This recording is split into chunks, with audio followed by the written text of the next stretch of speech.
নমস্কার বন্ধুরা, আমাদের চ্যানেলে আপনাদের স্বাগত। আজকে আপনাদের সাথে শেয়ার করব 18ই জানুয়ারি 2025-এর কর্মসংস্থান পত্রিকাতে যে সকল সরকারি এবং অন্যান্য চাকরির বিজ্ঞপ্তি বেরিয়েছে সেই সব কিছু আপনাদের সাথে বিস্তারিতভাবে তুলে ধরব। All India institute of medical সায়েন্সের কল্যাণী, নয়াদিল্লি সহ সারা ভারতের all India institute of medical সায়েন্সের কল্যাণী, নয়াদিল্লি সহ সারা ভারতের বিভিন্ন শাখায় অফিসের কাজের জন্য lower division clerk, upper division clerk, ECG technician, librarian ইত্যাদি পদে কর্মী নিয়োগ হচ্ছে। এই পদে যেসব ছেলে মেয়ে নেওয়া হবে তাদের শিক্ষাগত যোগ্যতা কেমন প্রয়োজন, কীভাবে আবেদন করতে হবে, সব কিছু আপনাদের সাথে শেয়ার করব। এই সব পদগুলিতে আবেদনের জন্য মোট শূন্যপদ আছে 4500। প্রার্থী বাছাই করবে কমন রিক্রুটমেন্ট এক্সামিনেশন বোর্ডের মাধ্যমে। কারা এই পদের জন্য যোগ্য? লোয়ার ডিভিশন ক্লার্ক, যে কোনো শাখায় উচ্চ মাধ্যমিক পাশেরা, কম্পিউটারে ইংরাজি টাইপিংয়ে 35টে শব্দ তোলার গতি থাকতে হবে, বেসিক কম্পিউটার জানলে ভালো হয়। বয়স হতে হবে 18 থেকে 30 বছরের মধ্যে। যেসব জায়গায় আপনি অনলাইনে আবেদন করতে পারবেন সেগুলো দেখুন এখানে দেওয়া আছে। তারপরে আছে আপার ডিভিশন ক্লার্ক, যে কোনো শাখায় গ্র্যাজুয়েটেরা আবেদন করার জন্য যোগ্য এবং কম্পিউটারে দক্ষতা থাকলে তারা যোগ্য। কম্পিউটারে মোট 35টি শব্দ তোলার গতি থাকতে হবে। বয়স হতে হবে 18 থেকে 27 বছর। যেসব জায়গায় আপনারা আবেদন করতে পারবেন বা শূন্যপদ আছে সেগুলি দেখুন এখানে দেওয়া আছে। তারপরে আছে জুনিয়র ইঞ্জিনিয়ার, সিভিল ইঞ্জিনিয়ারে গ্র্যাজুয়েটেরা কিংবা ডিপ্লোমা পাশেরা আবেদনের জন্য যোগ্য। বয়স হতে হবে 21 থেকে 30 বছরের।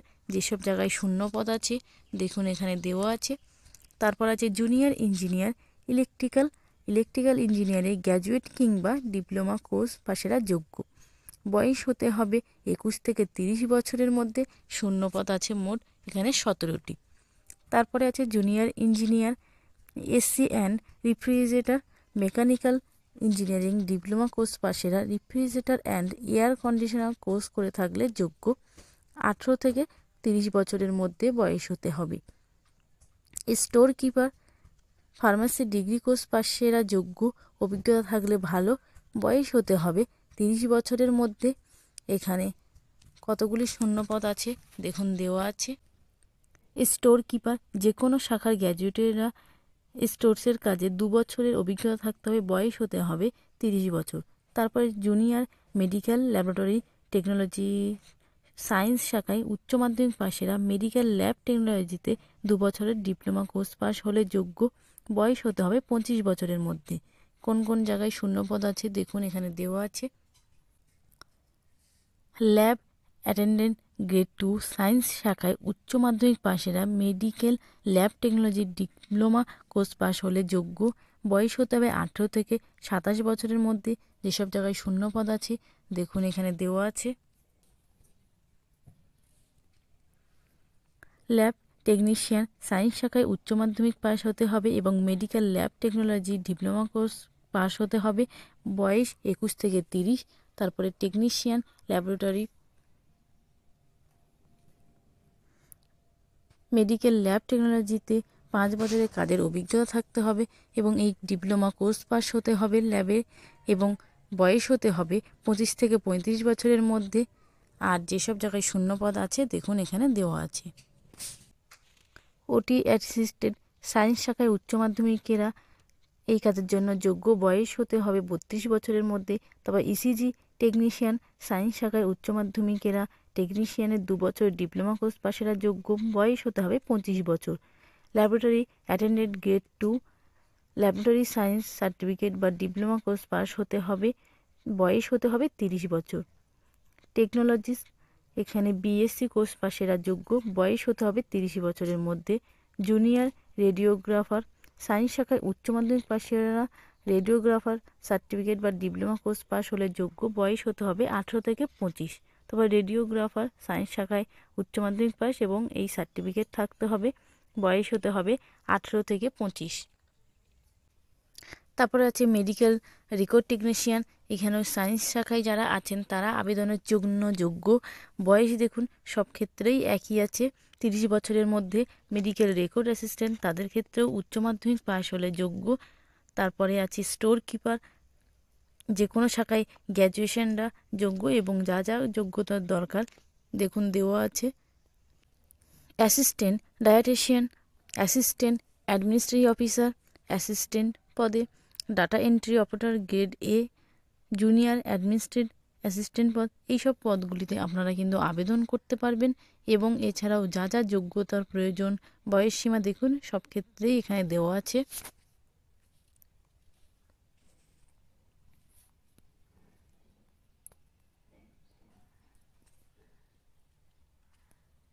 Audiometer technician, ওয়ারম্যান, pharmacist, junior account officer, mechanic, pharmacy, nursing officer, senior nursing officer, sanitary inspector grade 2, sanitary inspector, এই সব শূন্য পদগুলিতে আপনারা আবেদন করতে পারবেন। এবং শিক্ষাগত যোগ্যতা দেখুন দেওয়াই আছে। সব পদের বেলায় বয়স হতে হবে যা তার থেকে তপসিরা 5 বছরের ছাড় পাবেন, ওবিসিরা 3 বছর এবং প্রতিবন্ধীরা যথারীতি 10 বছরের ছাড় পাবেন। কটি শূন্যপদ তা কিন্তু আপনারা ওয়েবসাইট থেকে জানতে পারবেন। প্রার্থী বাছাই হবে কম্পিউটার বেসড টেস্টের মাধ্যমে। পরীক্ষা হবে 26শে ফেব্রুয়ারি থেকে 28শে ফেব্রুয়ারির মধ্যে সারা ভারতের বিভিন্ন জায়গায়। কি কি বিষয় থাকবে এবং কত মার্কের দেখুন এখানে দেওয়া আছে। এবং অনলাইনে আবেদন করতে পারবেন আপনারা 31শে জানুয়ারির মধ্যে এই ওয়েবসাইট থেকে।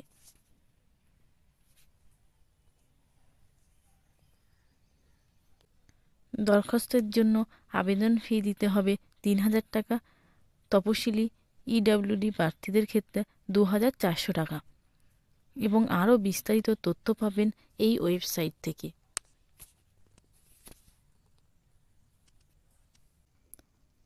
কেন্দ্রীয় সরকারের রেল মন্ত্রকের অধীন dedicated Fred corridor corporation of India লিমিটেডের মাল্টিটাস্কিং স্টাফ পদে 464 জন ছেলে মেয়ে নিচ্ছে। শিক্ষাগত যোগ্যতার প্রয়োজন কেমন, বয়স সীমা, মাইনে সব কিছু আপনাদের সাথে শেয়ার করব। মাধ্যমিক বা আইআইটি পাশেরা যোগ্য। বয়স হতে হবে 18 থেকে 33 বছরের মধ্যে। আর তপশিলীরা ওবিসিরা যথারীতি বয়সের ছাড় পাবেন এবং মূল মাইনে পে ম্যাট্রিক্স 7 অনুযায়ী পাবেন। মোট শূন্যপদ আছে 464টি। কোন কোন পদে কতগুলি শূন্যপদ আছে দেখুন এখানে দেওয়া আছে। প্রার্থী বাছাই হবে লিখিত পরীক্ষার মাধ্যমে। কবে কোথায় পরীক্ষা হবে তা আপনারা ওয়েবসাইটে পাবেন। দরখাস্ত করতে পারবেন অনলাইনে 18 জানুয়ারি থেকে 16 ফেব্রুয়ারি পর্যন্ত এই ওয়েবসাইট থেকে। অনলাইনে পরীক্ষার ফি বাবদ অনলাইনে টাকা জমা দিতে হবে। টাকা জমা দেওয়ার পর এখানে রেজিস্ট্রেশন করতে হবে। আপনারা এছাড়া ওই ওয়েবসাইট থেকে আরও বিস্তারিত তথ্য জানতে পারবেন। ভারত ইলেকট্রনিক্স লিমিটেডে প্রবেশনারি অফিসার, ইলেকট্রনিক্স ও প্রবেশনারি ইঞ্জিনিয়ার, মেকানিক্যাল পদে 350 জন লোক নিচ্ছে। কারা কোন পদের জন্য যোগ্য? Probationary engineer, electronics and communication engineering diploma Coursera যোগ্য। বয়স হতে হবে 25 বছরের মধ্যে। মাইনে পাবেন 40,000 থেকে 1,40,000 টাকা। মোট শূন্যপদ আছে 200টি। Probationary engineer, mechanical engineering degree হতে হবে তারা যোগ্য। বয়স হতে হবে 25 বছরের মধ্যে। মাইনে পাবেন 40,000 থেকে 1,40,000 টাকা। শূন্যপদ আছে 150টি।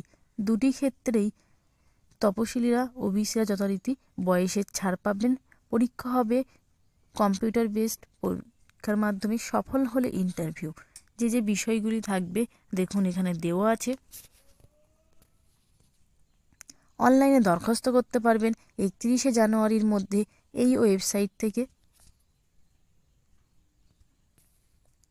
এবং পরীক্ষার ফি বাবদ 1,180 টাকা দিতে হবে।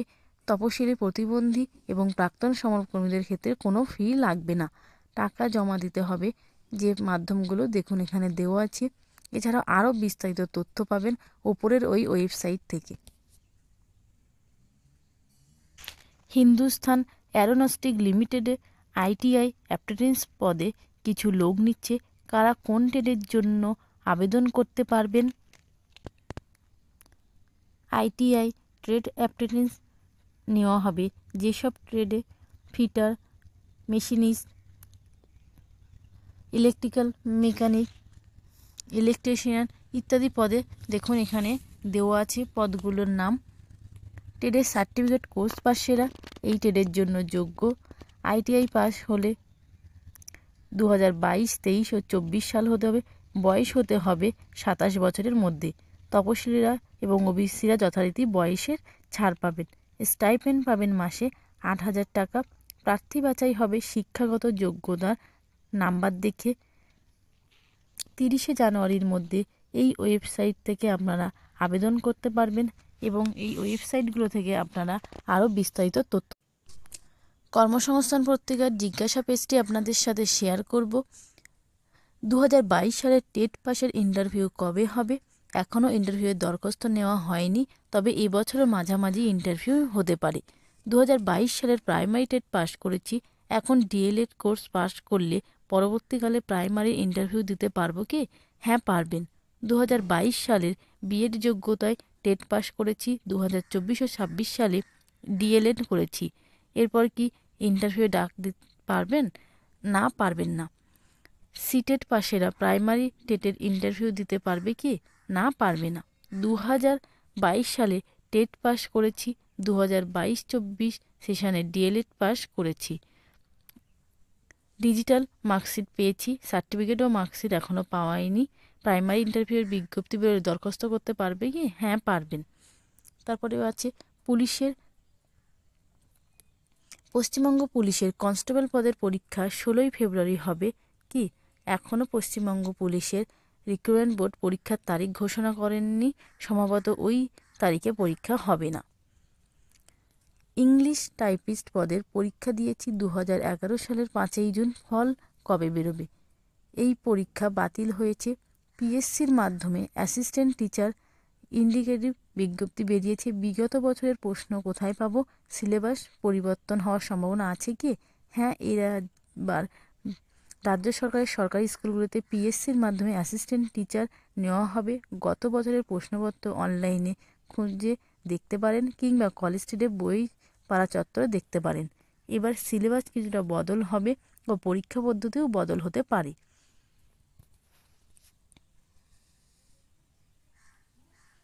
2024 সালের WBCS প্রিলি পরীক্ষার দরখাস্ত কবে থেকে নেওয়া শুরু হবে?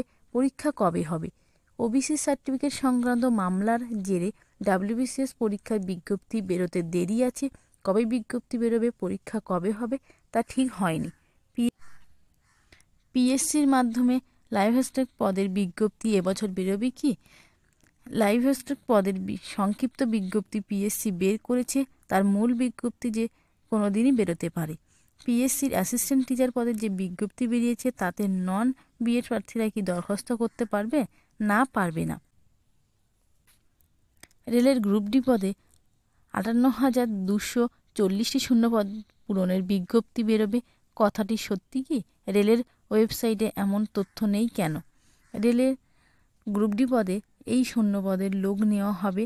অনলাইনে দরখাস্ত নেওয়া শুরু হবে 23শে জানুয়ারি থেকে। রেলের টেকনিশিয়ান পদের যে পরীক্ষা ডিসেম্বরে হলো, তার ফল কবে বেরোবে? ফল বেরোতে দেরি আছে। রেলের আরপিএফের কনস্টেবল পদের কম্পিউটার বেসড টেস্ট কবে হবে? এখনও তারিখ ঠিক হয়নি। রেলের এনটিপিসির গ্র্যাজুয়েট ও এনটিপিসির আন্ডার গ্র্যাজুয়েট পদের বিজ্ঞপ্তি কোন মাসে হতে পারে? এই পদের পরীক্ষার তারিখ এখনও ঠিক হয়নি, সম্ভবত মার্চের পরেই পরীক্ষা হবে। রেলের এনটিপিসি ক্যাটাগরিতে দৃষ্টিশক্তির পরীক্ষা দিতে হয় কি? হ্যাঁ, দৃষ্টিশক্তির পরীক্ষা দিতে হয়। রেলের এনটিপিসির সিবিটি 1 পরীক্ষার কতদিন পর সিবিটি 2 পরীক্ষা হয়? সিবিটি 1 হওয়ার কতদিন পর ফল বেরোবে তা আগে দেখতে হবে, তবে সিবিটি 1-এর ফল বেরোনোর 3 মাসের মধ্যে সিবিটি 2 এর পরীক্ষা হয়। উত্তর দিনাজপুর জেলা জাজেস কোর্টের গ্রুপ ডি ও কলকাতা হাইকোর্টের লোয়ার ডিভিশন অ্যাসিস্ট্যান্ট পদের পরীক্ষা ফল কবে বেরোবে? ফল বেরোতে দেরি আছে।